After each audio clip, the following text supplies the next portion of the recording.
Have you ever felt so lost, so overwhelmed, that it felt like the world was closing in on you?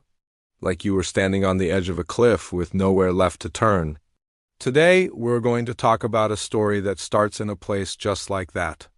It's the story of a man who walked into the ocean, ready to let the waves carry him away forever. But what happened in those dark, cold waters would not be an ending, but an astonishing new beginning.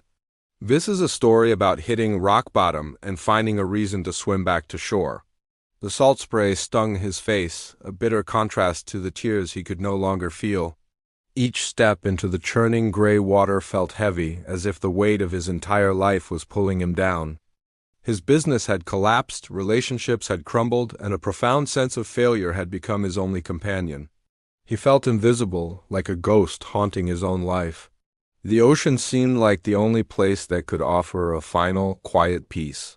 He closed his eyes, took a deep breath, and prepared to let go. But then something happened. As a large wave crashed over him, pulling him under, a primal instinct kicked in. His lungs burned for air, his body fought against the current. It wasn't a conscious decision, but a deep biological command. Survive asterisk.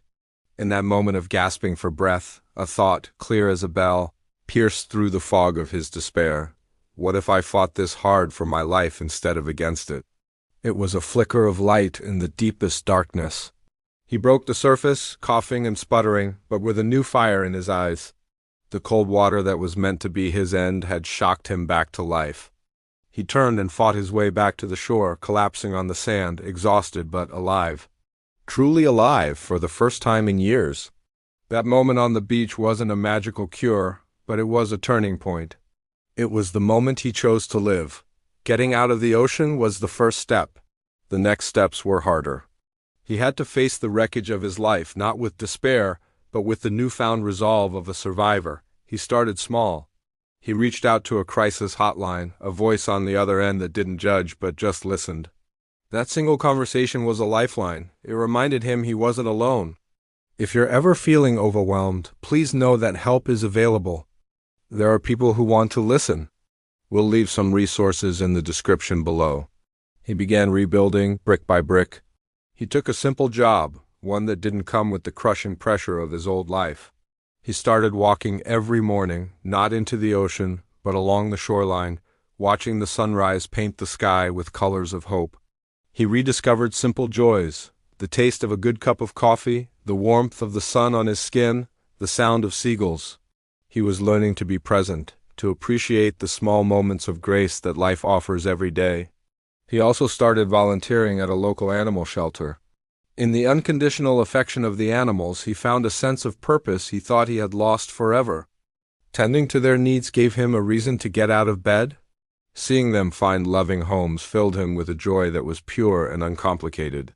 He was no longer defined by his failures, but by the kindness he could offer to others. Slowly, he began to reconnect with people. He apologized to those he had pushed away and was surprised by the grace and forgiveness he received.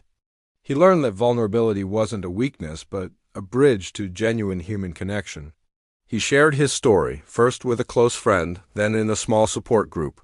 He discovered that his story of survival gave others hope. His darkest moment had become a beacon for others lost in their own storms. This journey wasn't a straight line. There were days when the old shadows crept back in, days when the memory of the waves felt terrifyingly close.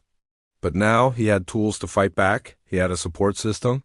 He had the memory of that choice he made in the water, the choice to swim. He learned that healing isn't about erasing the scars. It's about learning to live with them, understanding that they are a part of your story, a testament to the battles you've won. Years later, he stands on that same beach.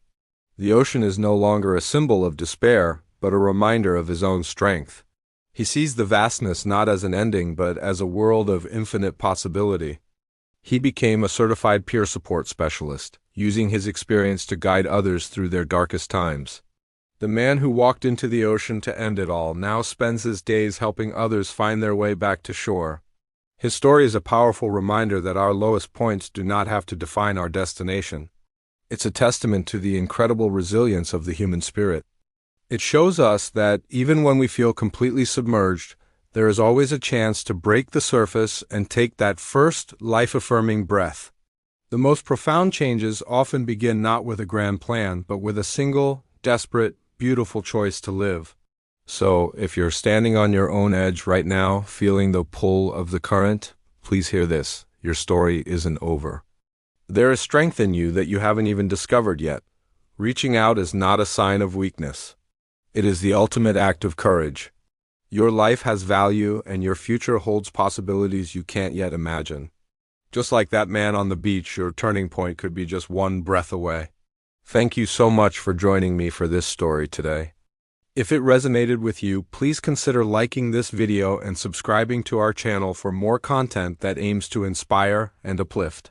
Sharing this video could help it reach someone who needs to hear this message.